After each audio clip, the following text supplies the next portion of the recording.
నడిచేవారు ఆ దారిలో నడుస్తారు. ఏ బాధలో ఉన్నవారికి ఆ బాధలు ఉన్నాయి, ఏ బాధ్యతల్లో ఉన్నవారికి ఆ బాధ్యతలు ఉన్నాయి. ఎటువంటి జీవిత విధానంలో ఉన్న వారికి ఆ విధమైనటువంటి శోధనలు, బాధలు, ప్రియారిటీస్ అనేకములుగా ఉన్నటువంటి రోజులు. అయితే మన జీవితంలో దేవుని కొరకు మనం చేసే ప్రాముఖ్యమైన పని ఏదైనా ఉందా అంటే, క్రీస్తు కొరకు మనము ఏర్పరచబడి ప్రత్యేకించబడి దేవుని కొరకు ఒక నిబంధన చెలవమైనటువంటి మనము, దేవుడు మనం పుట్టింది మొదలుకొని చచ్చే వరకు ఒక పని చేయడం. అదేంటంటే, మీరు నాలో ఉండండి, నాలో మీరు ఉండండి, మీరు నాలో ఉండి ఫలించండి. ఫలించేవారిగా దేవుడు మనం చూడాలనుకుంటా ఉన్నాడు. అదే విధముగా ఆ కొమ్మ ఆ ద్రాక్ష వల్లికి ఎంత కాలమైతే కలిసి ఉంటుందో, కలిసి ఉన్నంత కాలము ఆ కొమ్మ ఫలిస్తుంది అనే విషయము దేవుడు మనకు వెల్లడి చేస్తా ఉన్నాడు. మనము మన జీవిత కాలంలో ఏదైనా సాధించవచ్చుగా, ఎంత హైట్స్ కైనా వెళ్ళొచ్చుగా, ఏదైనా సంపాదించుకోవచ్చునుగా, ఏదైనా పేరుతో జీవించవచ్చునుగా. అయితే దేవునికి నీ జీవితం వల్ల ప్రాముఖ్యమైన ఉద్దేశం ఒకటి ఉంది. ఏదైతే నీకు దేవుడికి కట్టబడే ఉండాలి, ఆయనతో అంటుకట్టబడే ఉండాలి. ఆయనలో ఉండి మాత్రమే నువ్వు ఫలించాలి, అభివృద్ధి పొందాలి, ఎక్స్పోజ్ చేయబడాలి. ఏదైనా కానీ ఆయనలో నువ్వు ఉండి అంటుకట్టబడి ఉండి మాత్రమే నువ్వు చేయాలనేది దేవుని యొక్క ఆలోచన మన పట్ల. వ్యక్తిగత సంబంధంలో దేవునికి మనం అంటుకట్టబడి ఉండేటటువంటి ఆ యొక్క భక్తి జీవితం మనందరికీ కూడా కావాలి. దేవుని చేత అంటుకట్టబడేవాడు మాత్రమే దేవుని కొరకు నిలబడతాడు, దేవుని చేత తీసుకెళ్ళబడతాడు, దేవుని చేత యుగ యుగాలు జీవిస్తాడు. దేవుని కొరకు నీవు నిలబడకుండా, దేవునితో ఆ వైన్తో నువ్వు కట్టబడకుండా, ఆ ద్రాక్ష వలతో నువ్వు కట్టబడకుండా నువ్వు సపరేట్గా పోతానంటే నువ్వు ఏ సాధించినా కానీ నీకు ప్రాముఖ్యమైన దేవునితో సంబంధము నీకు దొరకదు. ప్రాముఖ్యంగా నీకు వచ్చేది నిత్య జీవితం, నీకు యుగ యుగాలు నీ తండ్రితో కూడా మంచి భాగ్యం నీకు లభించదు. దేవుడు మనల్ని హెచ్చరించాలని చెప్పాల్సిన మాట ఏంటంటే, నువ్వు నాతో ఉంటే నువ్వు ఫలిస్తావు. హల్లెలూయా. దేవుడితో ఉండిన వాడు ఎన్నటికి ఫలిస్తూనే ఉంటాడు. సరే మనం అనుకోవచ్చు, నేను దేవుడిని నమ్ముకోనే లేదు, పలానా గారు బాప్తిస్మం తీసుకోలేదు, నమ్ముకోనే లేదు, ఎట్లా ఫలిస్తున్నానంటే చెట్లన్నీ ఫలిస్తాయి. ద్రాక్ష చెట్టు ఆ కొమ్మ తీసేసి వేరే కొమ్మ పోయి అంటుకట్టండి, ఎదుగుతుంది. అంటుకట్టడం తెలిసింది మీకు.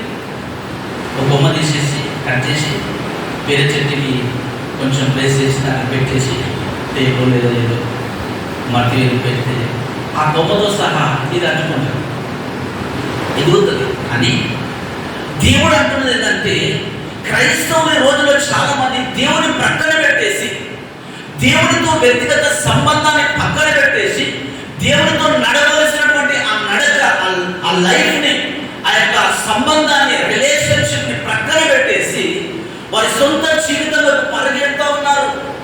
వారి సొంత ఆలోచనల వైపు, సొంత ఆశల వైపు పరిగెడుతూ ఉన్నారు. ఈరోజు నా దేవుడు నన్ను విడిచిపెట్టి ఎక్కడికి వెళ్ళినా ఫలించవు. చాలా మంది అనుకుంటారు, నాకు డబ్బు ఉంది, నాకు ఫేమ్ ఉంది, నాకు జాబ్ ఉంది, లేకపోతే నాకు 10 మంది నా వెనకాల ఉన్నారు, నాకు దేవుడు సంబంధించి నాకు ఏ ప్రాబ్లం లేదు అని అనుకుంటాను. దేవుడిని విడిచిపెట్టి నువ్వు సాధించే ఏదైనా సరే నీ జీవితానికి మేలు కాదు. ఒక రోజు నియమించి వచ్చాడు ఆయన. అదేంటంటే ఫలించిన ప్రతి వాడిని ఒక గుంపుగా చేస్తాడు. గుంపుగా చేసి ఫలించిన వాడిని తీసుకెళ్ళి అగ్నిలో పడేస్తాడు.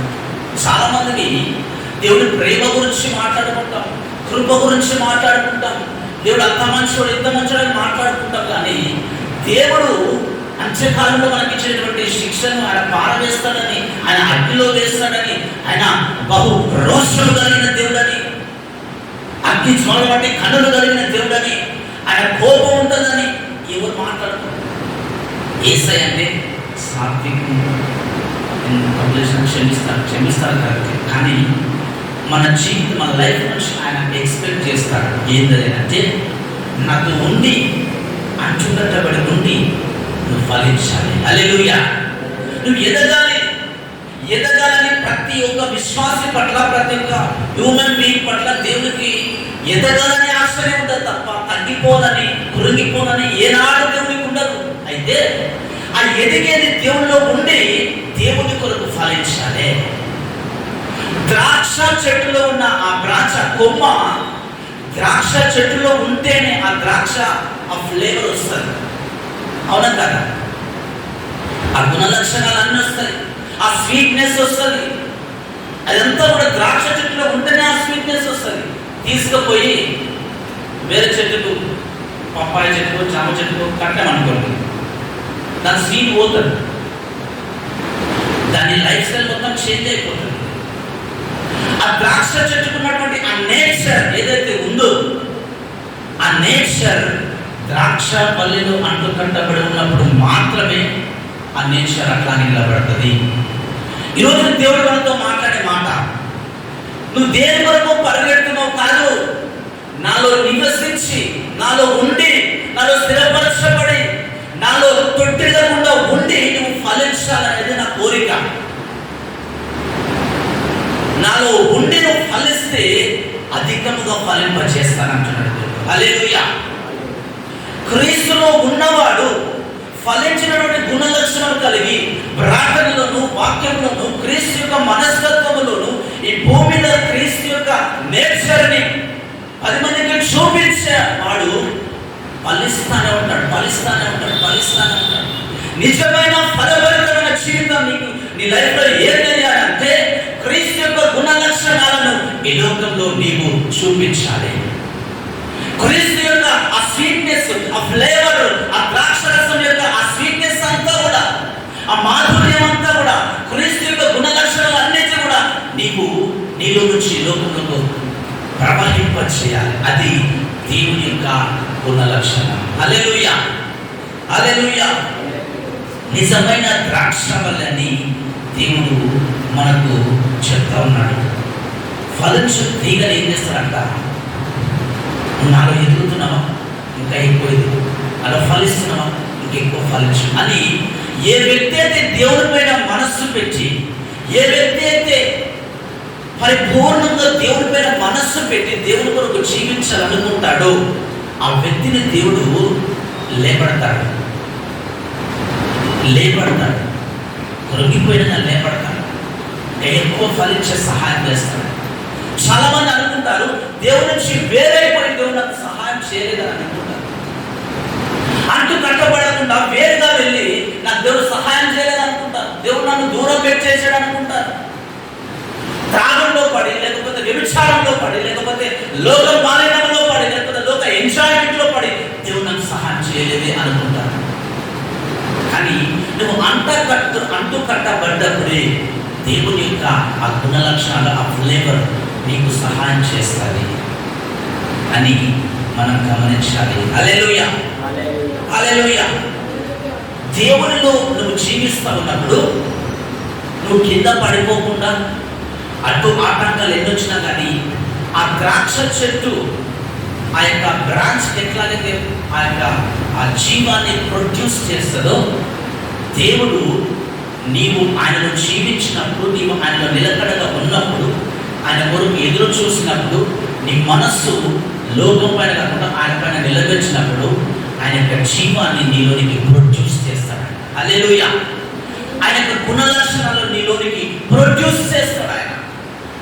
ఇది ఒక ద్రాక్ష వల్లి, ఒక ద్రాక్ష తీగకి ఇచ్చినటువంటి గుణ లక్షణం. నీకు ప్రొడ్యూస్ చేసేవాడిగా ఉంటాడు ఆయన. నువ్వు ఫలించలేదు, నువ్వు మనసు పెట్టలేదు, నాకు దేవుడితో సంబంధం లేదు అని అనుకుంటావు అనుకో, నువ్వు నరికి వేయబడతావు, పారవేయబడతావు, అగ్నిలో వేయబడతావు. ఆ రోజు కొరకు దేవుడు మనం ఈ రోజున హెచ్చరిస్తూ ఉన్నాడు. హల్లెలూయా. హల్లెలూయా. కాబట్టి దేవుడు ఏం కోరుకుంటున్నాడంటే, నా యందు నిలిచి ఉండుడి, మీరు నా యందు నిలిచి ఉండుడి. చెడు ఫలితాలను ఇస్తూ ఉంటారు, చెడు ఫలాలను ఫలిస్తూ ఉంటారు, చెడు గుణ లక్షణాలను స్వతంత్రించుకోవాలని చూస్తూ ఉంటారు. దేవునికి వేరైనటువంటి గుణ లక్షణాలను ఫలాలను వారు తీసుకోవాలని చూస్తూ ఉంటారు. కానీ దేవుడు అంటా ఉన్నాడు, మీరు నా యందు నిలిచి ఉండుడి. దేవుడి యందు మనం నిలబడి ఉండాలి, నిలిచి ఉండాలి, స్థిరపరచబడి ఉండాలి. ఒకరోజు ఇట్లాగా, మరొక రోజు అట్లాగా, ఒకరోజు మన వేషధారణ ఇట్లాగా, మళ్ళీ బయటకు వెళ్ళినట్టే మన వేషధారణ మారిపోవాలి. చర్చికి వస్తే ఒకలాగా ఉండాలి, చర్చికి బయటకు వెళ్తే ఒకలాగా ఉండాలి. ఈ రకమైనటువంటి విశ్వాస సంబంధమైన లైఫ్ స్టైల్ని దేవుడు అంగీకరించాడు. నా యందు మీరు నిలిచి ఉండండి. నిలిచి ఉన్నట్లయితే దేవుని యొక్క ఆ యొక్క ఫలములు ప్రొడ్యూస్ కావడానికి అవకాశం మన లైఫ్లో ఉంటుంది. హల్లెలూయా, హల్లెలూయా. నిలిచి ఉండండి. 1 యోహాను పత్రిక 2:6 ఉంటుంది. ఆయన ఎలాగో నడుచుకొనొచ్చున్నాడు, ఆయన ఎట్లా నడుచుకొనొచ్చున్నాడు, ఆయన గుణ లక్షణాలు ఏమై ఉన్నాయో ఆ రీతి మనం నడవాలని మాట చూడాలని సెలవుస్తుంది. 1 యోహాను 2:6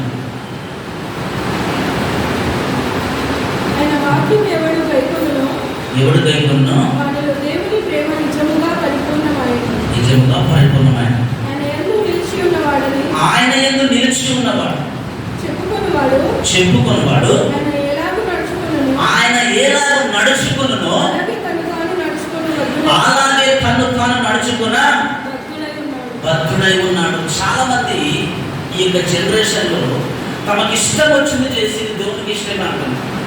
తమకి ఇష్టమైనట్లు బట్టలు వేసుకుని, తమకి ఇష్టమైనట్లు ఫ్యాషన్ షో రెడీ. ఇది దేవునికి ఇష్టమే. దేవుడు ఆత్మ చూస్తాడన్న, ఏం చూస్తాడు? నా దేవుడు నా హృదయాన్ని చూస్తాడన్న. ఆయన ఏం చూడన్నా, కన్ను మూసుకుంటాడన్న, ఏం కనపడదన్న.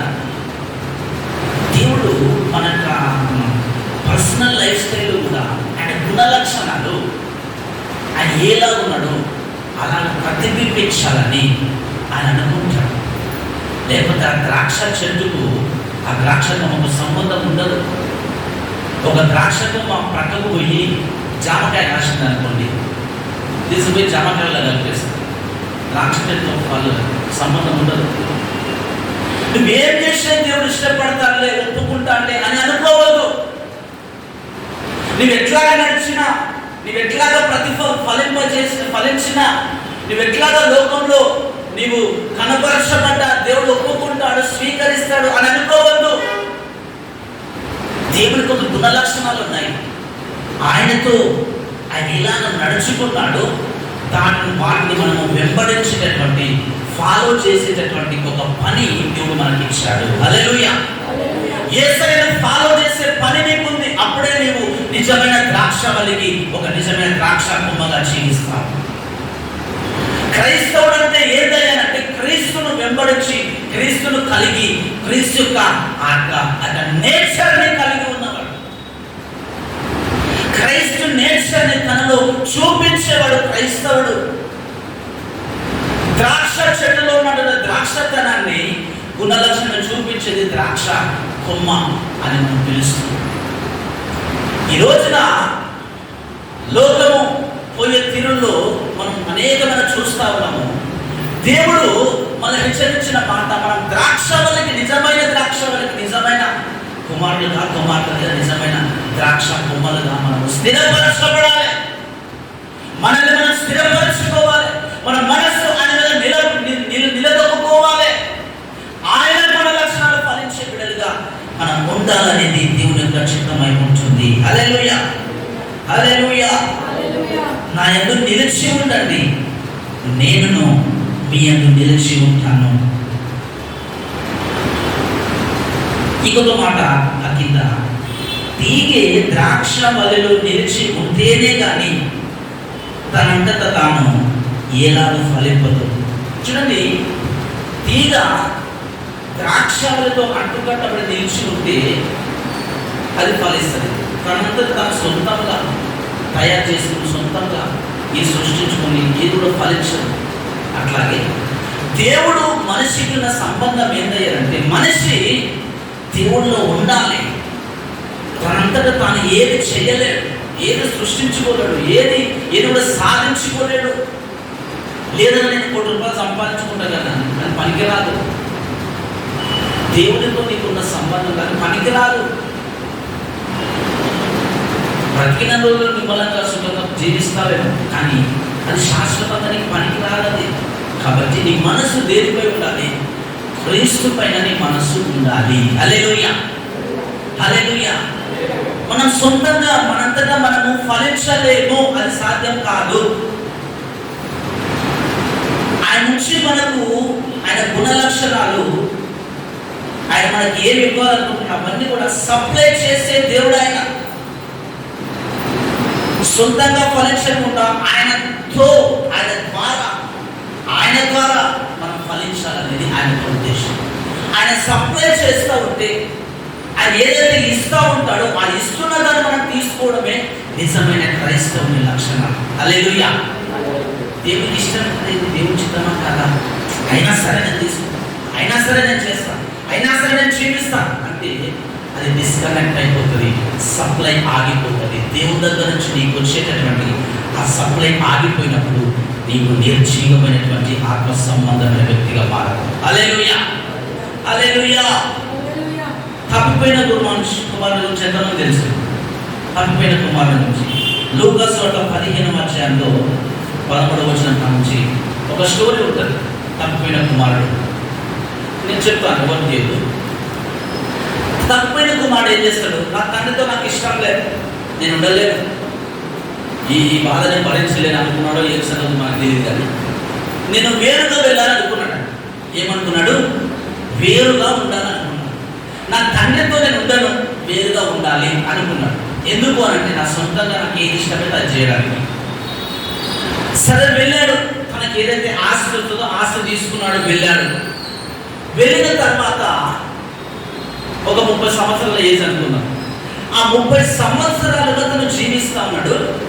30 సంవత్సరాల లోటు, లోపము, ఇబ్బంది, కష్టం ఏమి తెలియలేదు ఆయనకి. తర్వాత బయటికి వెళ్ళాడు. బయటికి వెళ్ళిన తర్వాత ఇచ్చిన డబ్బులు అయిపోయిన తర్వాత ఉట్టి చేతలేదు. ఏమైందనంటే తండ్రి నుంచి సప్లై ఏమైంది? ఆగిపోయింది. ఒక మనిషి దేవునికి దూరంగా వెళ్ళిన ఆ సమయం దేవుడి నుంచి సప్లై ఆగిపోతుంది. ఏమైతుంది? ఆగిపోతుంది. నీ వ్యక్తిగత సంబంధంలో దేవునికి ఎంత దూరంగా వెళతావో అంతగా దేవుడి నుంచి నీకు మాట వినబడదు, దేవుని ప్రణాళికలు నీకు అర్థం కావు, దేవుని యొక్క ప్రేరేపణను ఆలోచన చేయలేవు, నీకు అర్థం కాదు. నువ్వు దూరంగా వెళ్ళిపోతావు. నీ ఇష్టమైన మార్గం నువ్వు ఎంతవరకు వెళతావు, దేవునికి అంత దూరంగా వెళతావు. నీవు దేవుడి నుంచి వచ్చే సప్లైని నువ్వు అడ్డుకుంటున్నావు. జాగ్రత్త. ద్రాక్ష వల్లికి అంటుకట్టబడి ఉండు. నిశ్చయమైన దేవుడి కొరకు నువ్వు ఆశపడిన దేవుడితో అంటుకట్టబడి ఉండు. ఆ దేవుడు నిన్ను ఆయన సప్లై చేత నడిపిస్తాడు. ఈ లోకంలో జీవించి ఉన్నంత కాలము ఆయన నీకు ఆలోచన ఇస్తాడు, ఆయన నీకు బలం ఇస్తాడు, ఆయనే ధైర్యం ఇస్తాడు, ఆయనే సకల ఆశీర్వాదాలు నీకు ఇస్తే దేవుడు ఆయన. నీవు ఆయనతో అంటుకట్టబడి ఉండాలి. తప్పిపోయిన కుమారుడు విడిచిపెట్టిపోయినప్పుడు ఆ ప్రొడ్యూస్ చేసేటటువంటి అది ఆగిపోయింది. ఈయన బ్రతికే ఉన్నాడు, తండ్రి బ్రతికే ఉన్నాడు, అవునా కదా? కానీ ఆ ప్రొడ్యూస్ చేసేటటువంటి స్థితి ఆగిపోయింది. ఎందుకు? తండ్రిని విడిచిపెట్టి దూరంలో వెళ్ళిపోయాడు. మనం కూడా మా వ్యక్తిగత జీవితాలు, పర్సనల్ లైఫ్లో దేవుని విడిచిపెట్టి ఎటు వెళ్ళకూడదు. ఏదైనా పొందుకోవాలని దేవుని దగ్గరనే పొందుకో. కొట్లాడు, ప్రార్థించు, కన్నీరు కాల్చు, ఆయన సరిలో గోచాడు. ప్రార్థనతో వెళితే చాలా మంది గది ట్రై చేద్దామని ఒకసారి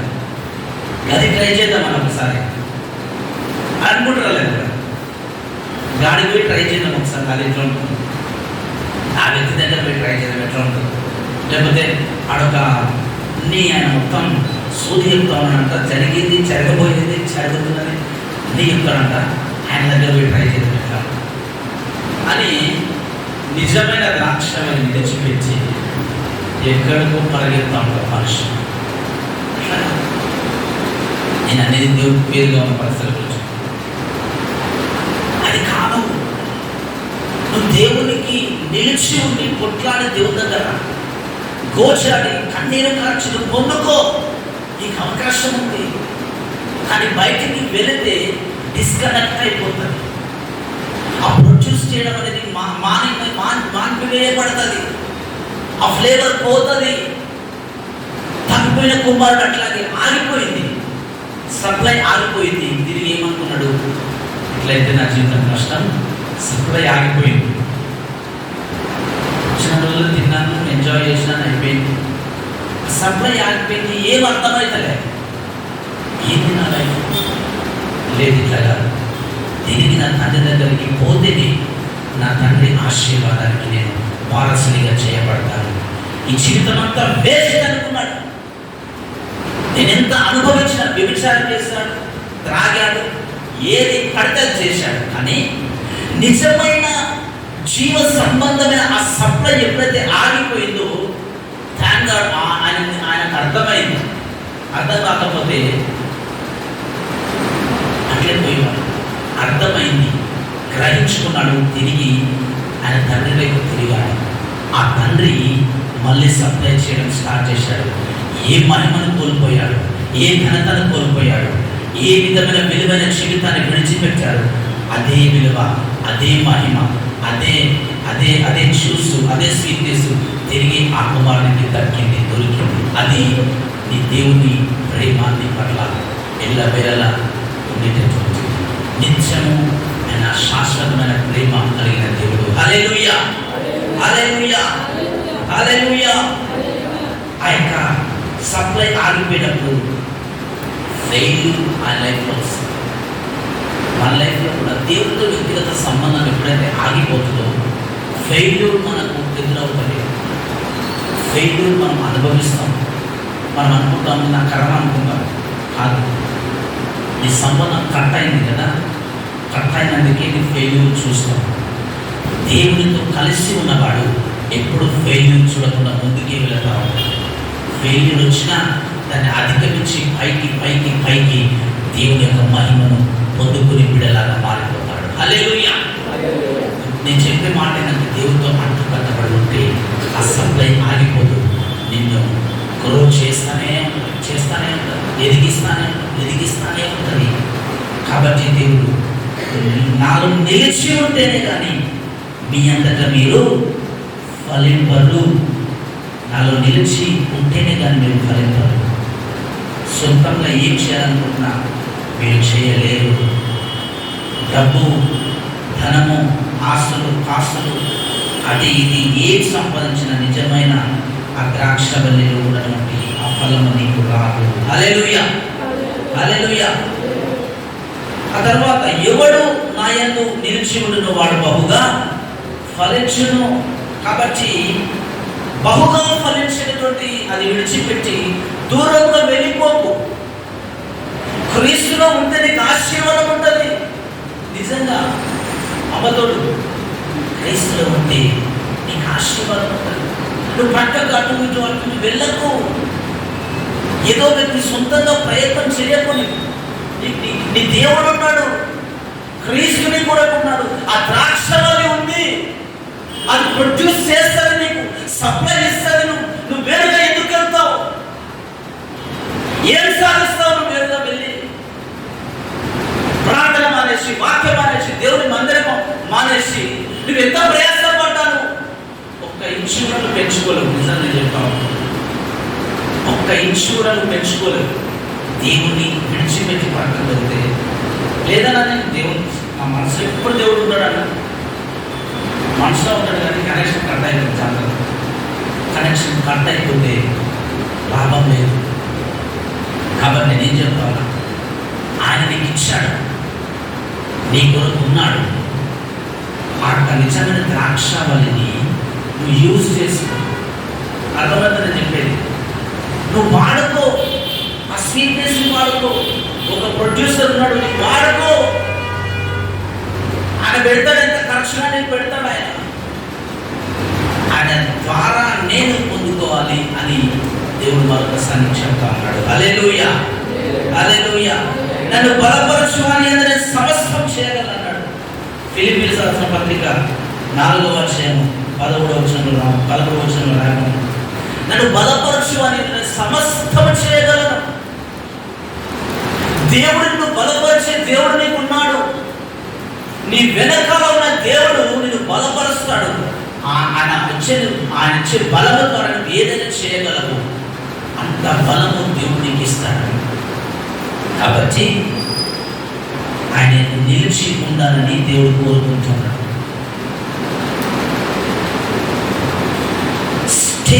ఆయనతో స్టేగా ఉండు, కాన్స్టెంట్గా ఆయనతో ఉండు, కాన్స్టెంట్గా ఆయనతో గడుపు, కాన్స్టెంట్గా ఆయన యొక్క గుణలక్షణాలను ధ్యానించు, ఆయన మందిరంలో ఉండు, ఆయన సన్నిధిలో ఉండు. అప్పుడు ఈ కొదువ నీ జీవితంలో రాదు అని మరొకసారి జ్ఞాపకం చేస్తాను. హల్లెలూయా. చూడండి ఆ కింద, మీరు బహుగా ఫలించడం వలన నా తండ్రి మహిమపరచబడు. ఎందుకు ఫలించాలి? దేవుడికి నీ వల్ల ఉపయోగం ఏంటంటే, నిన్ను ఫలింపచేస్తే దేవుడు మహిమపరచబడతాడు.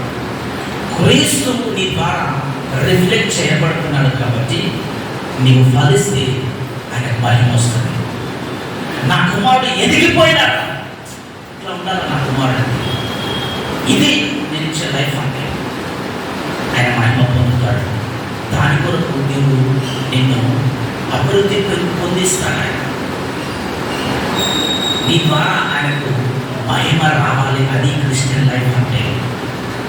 నీవు జీవించే జీవితం ద్వారా, నీవు ఫలించే ఆ ఫలం ద్వారా దేవునికి మహిమ రావాలి. అది నిజమైన క్రైస్తవుడు అంటే. నువ్వు జాబ్లెస్గా ఉండడమైన మహిమ కాదు. ఇది కూడా చెప్తాను, దేవునితో కలిసి ఉంటే లోకంలో ఉన్న ఆశీర్వాదాలు కూడా దేవుడు కోరి ఇస్తాడు. నీవు మ్యారేజ్ కాకుండా ఉండడం ఆయన మహిమ కాదు. నీకు తక్కువ 10,000 జీతం వస్తే ఆయన మహిమ కాదు. నీకు సంతానం లేకుండా ఉంటే ఆయన మహిమ కాదు. ఈ రోషంలో కలిగి ఉండాలని చెప్తుంది. చాలా మంది దౌర్భాగ్యస్థితులు ఉండి కూడా దేవుని చిత్తం అన్నా ఏం చేస్తాం, దేవుని చిత్తం అన్నా దేవుడే ఇచ్చాడేమన్నా, దేవుడే ఇచ్చాడేమన్నా, దేవుడిని ఏమన్నా శపించాడని గుర్తించాడు నేనేమన్నా, ఆయన నీకు ఫలాలను ఇవ్వడానికి గుర్తించాడు. హల్లెలూయా. ఏ చోట ఫలిస్తా, ఇది ఆయన నీకు ఇచ్చే గుణలక్షణం. యోసేపు ఎంతమంది తెలుసు? యోసేపును దేవుడు అన్నాడు ఫలించేది కొమ్మ అన్నాడు. ఎందుకనంటే చెరసాలలో పోయినాడు, అక్కడ కూడా ఫలించాడు. శత్రువుల మధ్య ఉన్నాడు, అక్కడ కూడా ఫలించాడు. బందీగా పోయినాడు, అక్కడ కూడా ఫలించాడు. అంటే ఏ చోట ఉన్నా ఫలిస్తున్నాడు వ్యక్తి. ఏంద్రనైనా వాళ్ళకి అర్థం కాలేదు. తీసుకొచ్చి రాజ్యం ఆయన చేతిలో పెట్టారు. ఒక చక్రవర్తిగా దేవుడు చేశాడు. నేనేమంటున్నానంటే, దేవుడితో కనెక్ట్ అయి ఉంటే దేవుడు ఏ స్థితిలో ఉన్నా నిన్ను ఫలింపచేసే దేవుడిగా ఆయన ఉన్నాడు. హల్లెలూయా. నీవు దరిద్రంతో ఉండడం ఆయన మహిమ కాదు. ఈ లోకంలో ఫలించాలి, దేవునిలో ఫలించాలి. అది ఆయన మాత్రమే ఇవ్వాలి. నువ్వు వెతుక్కోకూడదు, మనుషుల దగ్గరికి వెళ్ళకూడదు, మనుషులను ఆశ్రయించదు, ఎవరిని ఆశ్రయించదు. ఆయన దగ్గర ఉండి నువ్వు పొందుకోవాలి. అది దేవుడు ఇచ్చినటువంటి ఆశీర్వాదమై ఉండాలి. హల్లెలూయా, హల్లెలూయా. దేవునికి స్తోత్రం. ఆయన యందు బహుగా ఫలించడం తండ్రి మహిమ పరచబడతాడు. కాబట్టి మనం బహుగా ఫలించే బిడ్డలుగా ఉంటామని ఒక వాగ్దానం. షూర్గా 100%గా మీరు ఫలించే వ్యక్తులుగా ఉంటారు అనేది దేవుని యొక్క వాగ్దానం. మీరు రిసీవ్ చేసుకోండి. ఇంకా ఏ డౌట్స్ మీకు ఉండని అవసరం లేదు. నేను గొప్పగా ఉండడం దేవుని చిత్తం కాదేమో, లేకపోతే నేను రిచ్గా ఉండడం దేవుని చిత్తం కాదేమో అనేటువంటి డౌట్స్ ఎక్కర్లేదు.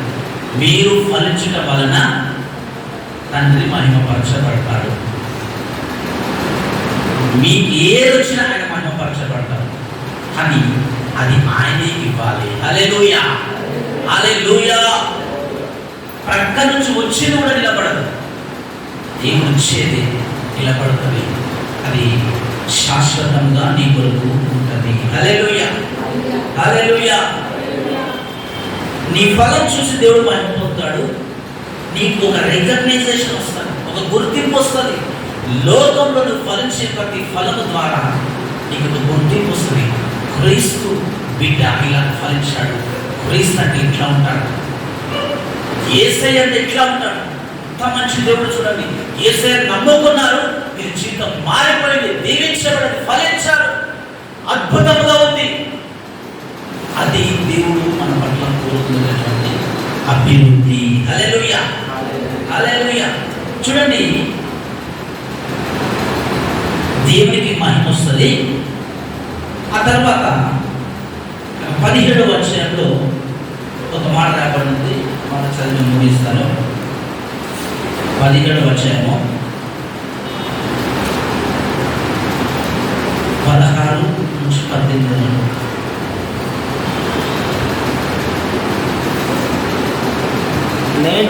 నేను ఈ లోక సంబంధిని కానట్టు వారును లోక సంబంధులు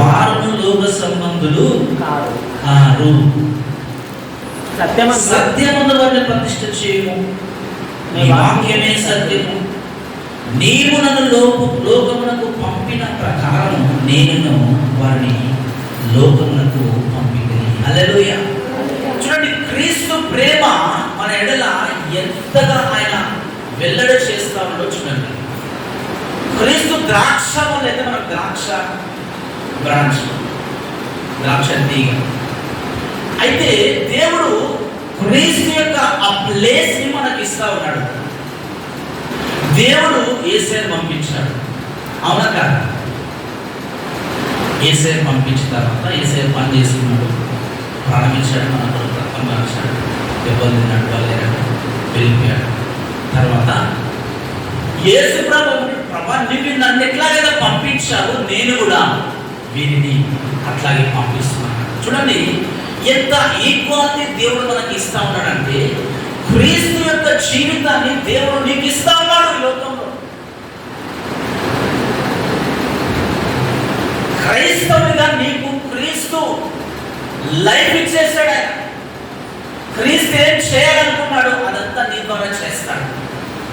అది నీ చేతిలో ఉంది. నువ్వెంతగా ఆ వైన్తో కలిసి ఉంటే అంత చూస్తూ, ఎంత కలిసి ఉంటే ఎంత సంబంధం, ఎంత రిలేషన్ ఉంటే అంత, ఎంత సహవాసం చేస్తే అంత క్రీస్తు యొక్క మహిమ నీ ద్వారా ప్రత్యక్షపరచబడుతుంది.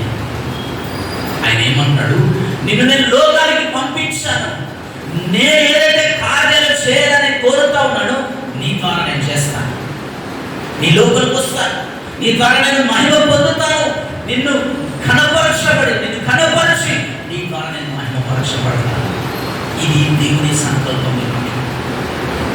దేవుడు క్రీస్తు లోకానికి ఎందుకు వచ్చాడు? సేమ్ యాజ్ ఇట్ ఈస్గా మనల్ని దేవుడు ఈ లోకానికి పంపించాను అన్న మాటతో. ఇది ఎవరు చెప్పారు? జాన్ ప్రసాద్ చెప్పలేదు, లేకపోతే ఎవరు వేరే పాస్టర్ చెప్పలేదు. స్వయాన యేసయ్య మాట్లాడిన మాట. నేను చెప్తే అదే దైవ దూషణ చేస్తున్నాడు వ్యక్తి అని అనుకోవచ్చు, అబద్ధం చెప్తున్నాడు మొత్తం అమ్మాని అనుకోవచ్చు.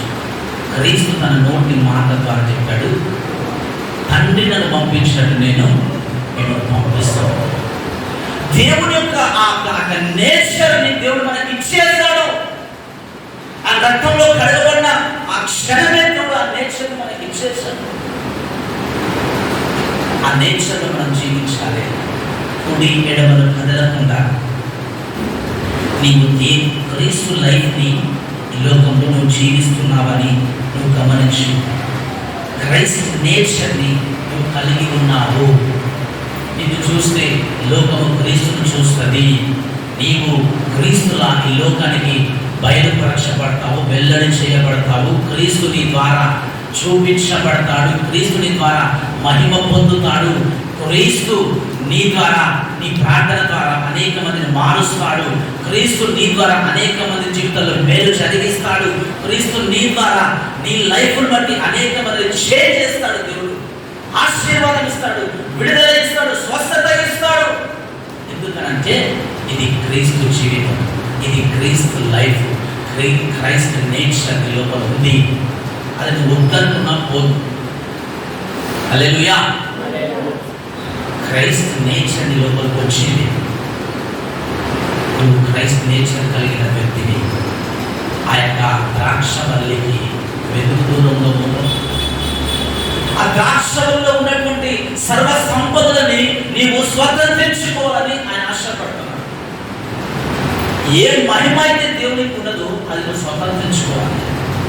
ద్రాక్షవల్లి యొక్క గుణ లక్షణాలన్నీ కూడా నువ్వు తీసుకోవాలి, ఒకటి తీసుకోవాలి.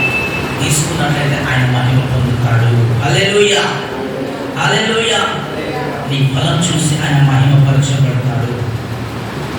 ఆ డివైన్ నేచర్ మనం అనుకుంటాము, మట్టి మనిషి అయ్యా నేను అంత కష్టంగా ఉంటాను బ్రదర్, అంత శోధన తట్టుకోలేదు బ్రదర్, నేను మట్టి మనిషి బ్రదర్, లేకపోతే అంత మంచి వ్యక్తులు నేను ఉండలేదు బ్రదర్, మట్టి మనిషి బ్రదర్, మట్టి మనిషి. కానీ నీ మంచి గతంలో ఆయన మహిమ దేవుడు వచ్చాడు. హల్లెలూయా. ఆ క్రైస్ట్ నేచర్ నీ లోపల వచ్చాడు. ఆ క్రైస్ట్ నేచర్ నీ ద్వారా ఏదైనా చేయగలదు, ఏదైనా సాధించగలదు, ఏ కార్యమైన సమస్తం సాధ్యమే. దేవుడు చెప్పాడు, నీ ద్వారా దేవుడు సమస్తం సాధ్యములుగా మార్చే దేవుడు. కాబట్టి నిన్ను ఆయన లోకానికి పంపించాడు, నిన్ను ఆయన స్వరూపంలో పెంచాడు.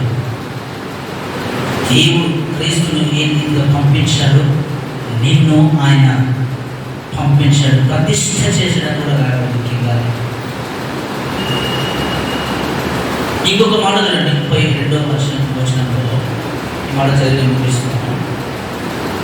17:32 మనం ఏకమై ఉండలాగున వారును ఏకమై ఉండవలనని నీవు నాకు అనుగ్రహించిన మహిమను నేను వారికి ఇచ్చింది. చూడండి ఎంతగా దేవుడు ఒక మనిషిని హైప్ చేస్తున్నాడో చూడండి, ఎంతగా హెచ్చిస్తున్నాడో చూడండి. నేను చెప్పేదంటే ఇవన్నీ కూడా నీకు ఉన్నటువంటి ఆశీర్వాదాలు. ఒక ద్రాక్ష వల్ల ఆ ద్రాక్ష కొమ్మకి ఇచ్చినటువంటి ఆశీర్వాదాలకి ఆయన మహిమనే నీకు ఇస్తానని అంటున్నాడు, ఆయన నేచర్నే నీకు ఇస్తానని అంటున్నాడు. డివైన్ పవర్ ఏదైతే ఆయన కలిగి ఉన్నాడో అది నీకు ఇస్తానంటున్నాడు. ఆయన దాని కొరకు సిద్ధంగా ఉన్నాడు. ఆయన అందుకొరకే వచ్చాడు. ఆయన లేకపోతే రావడానికి కారణం లేనే లేదు.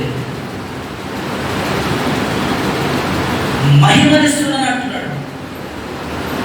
దేవుడు క్రీస్తుకి ఇచ్చిన మహిమను దేవుడు క్రీస్తు మనకు ఇవ్వడానికి సిద్ధంగా ఉన్నాడు.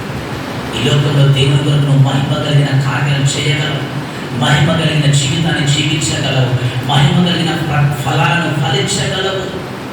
క్రీస్తు కొరకు క్రీస్తులో ఉండి నువ్వు ఫలించగలవు అనేది నువ్వు జ్ఞాపకం చేస్తూ, దేవుడు నీకు అంత ప్రేమనిచ్చాడు,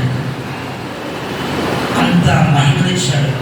దేవుడి యొక్క మహిమను క్రీస్తు యొక్క నేచర్ని, ఆ యొక్క ఆ గ్లోరీని నువ్వెందుకు చిన్నగా చూసుకోవడం? దేవుళ్ళు కట్టబడి ఉండు, దేవుళ్ళు అంటు కట్టబడి ఉండు, క్రీస్తులో వేరు పారేటట్లుగా ఉండు. దేవుడు మనందరినీ దీవించి ఆశీర్వదించుగాక. ప్రార్థన చేస్తూ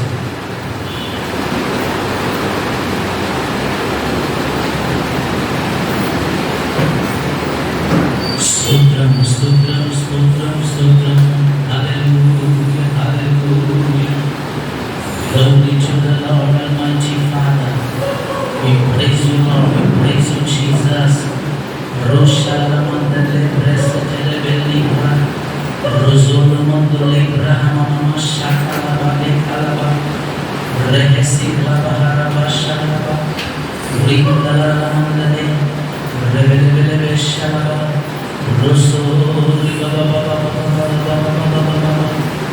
ఒక నూతన నిబంధన చేసుకో. ఏ చోటైనా డిస్కనెక్ట్ అయిపోయినవా దేవుడితో ఒకసారి పరీక్షించుకో. ఎక్కడైనా నువ్వు దేవుడికి వేరుగా వెళ్ళినవా లేకపోతే నా సొంతంగా ఫలిస్తాను అని అనుకుంటున్నావా? దేవుడు అంటా ఉన్నాడు, నాలో నిలిచి ఉండకపోతే బయట పారవేయబడి అగ్నిలో కాల్చి వేయబడి.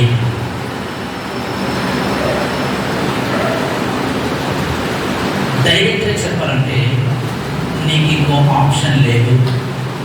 దేవునితో అంటుకట్టబడి జీవించడం తప్ప వేరే ఆప్షన్ లేదు. నువ్వు తీసుకో. నీ సక్సెస్ని బయట నువ్వు వెతకదు. నీ సక్సెస్ని బయట ఎక్కడో నీకు దొరుకుతుందని నువ్వు వెతకదు. ఆ సక్సెస్ నీవు ఆ క్రైస్ట్ ఒక వైన్తో ఉంటేనే నీకు వస్తుంది. ఒక ఫలభరితమైన బ్రాంచ్గా నువ్వు ఎదుగుతావు. ఆ జీవితం దేవుడు నీకు ఇవ్వాలనుకుంటున్నాడు. ఆ జీవితం కొరకే నువ్వు ఎన్నుకోబడ్డావు. ఆ జీవితం కొరకే నువ్వు క్రీస్తులోకి వచ్చావు. ఏది కూడా, ఏ లోటు కూడా దేవుడు ఇచ్చాడేమో అని అనుకోవద్దు. దేవుడు నేను సర్వ సమృద్ధి కొరకే పుట్టించాడు. ఫలభరితమైన లైఫ్ కొరకే నేను దేవుడు కలుగ చేశాడు. దేవుని సన్నిధిలో మొదలుపెట్టు నీకు దొరకనిది ఏది ఉండదు. సమస్తమును ఇయ్యడానికి ఆయన శక్తిమంతుడు, ఇష్టము కలిగిన వాడైన రకరకాల భాషల్లో హల్లెలూయా హల్లెలూయా హల్లెలూయా Jesus. We praise you Lord, we praise you Lord, we praise you Lord. Glorify your name. Hallelujah, hallelujah, hallelujah. Hallelujah Jesus. ఓ రాజానికి స్తోత్రాలు తండ్రి, స్తోత్రాలు నాయన. మహోన్నతుడానికి స్తోత్రాలు తండ్రి, మహాకనుడానికి స్తోత్రాలు. ఫలింపచే నాయన, మీలో నుండి ఫలించగలిగే హృదయం మాకు దయచేయండి ప్రభా. ప్రక్కకు వెళ్ళిపోకుండా అయ్యా ఆ సేమ్ చూసి మేము విడిచిపెట్టి అయ్యా పరాయి చూసి మేము పొందుకోకూడదు ప్రభా. అయ్యా ద్రాక్ష రసాన్ని నా తండ్రి మీ దగ్గర నుంచి మేము పొందుకోవాలి ప్రభా. హల్లెలూయా హల్లెలూయా తండ్రి మీకు స్తోత్రాలు, తండ్రి మీకు స్తోత్రాలు నాయన. నా తండ్రి, నా తండ్రి సమస్తమును ఇచ్చే దేవుడు నీకు నాకుండగా నేను ప్రక్కకు వెళ్ళను ప్రభా. నీతో కట్టబడి ఉంటాను. తెగిపోయిన నా సంబంధాన్ని తిరిగి కట్టుకుంటాను ప్రభా. తిరిగి బలపరచబడతాను తండ్రి. నాకు సహాయం దయచేయమన్నాడు. నాకు బలం ఇవ్వండి, నాకు శక్తిని ఇవ్వండి తండ్రి అని అడుగు. హల్లెలూయా జీసస్. ఓం రమాశల బలబలై రిబబబబబబష మేనిసా కలబరంతో లింగ్రా హసత రెకి కలబల మండలింగ్రా లోబ్ర నా దేవునికి స్తోత్రాలు స్తోత్రాలు స్తోత్రాలు.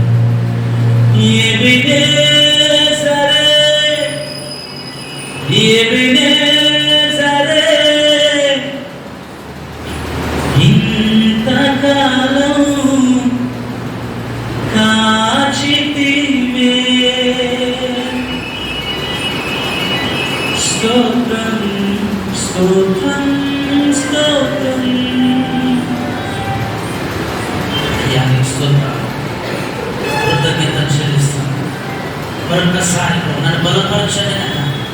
నేను నుంచి దూరంగా వెళ్ళకుండా, నా సొంతమైన ప్రయత్నాలు చేయకుండా, నా సక్సెస్ని లోకంలో వెతకకుండా నా తండ్రి నీతో అంటూ కట్టబడి ప్రార్థన ద్వారా విజ్ఞాపన ద్వారా నేను నీ దగ్గర పొందుకుంటాను తండ్రి.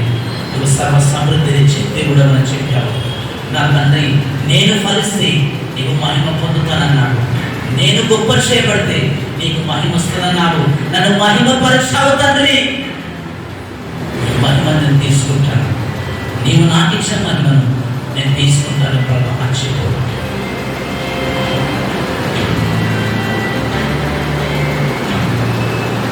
అయితే చెప్పి ప్రార్థన చేసుకొని ప్రార్థన ముగించుకుంటే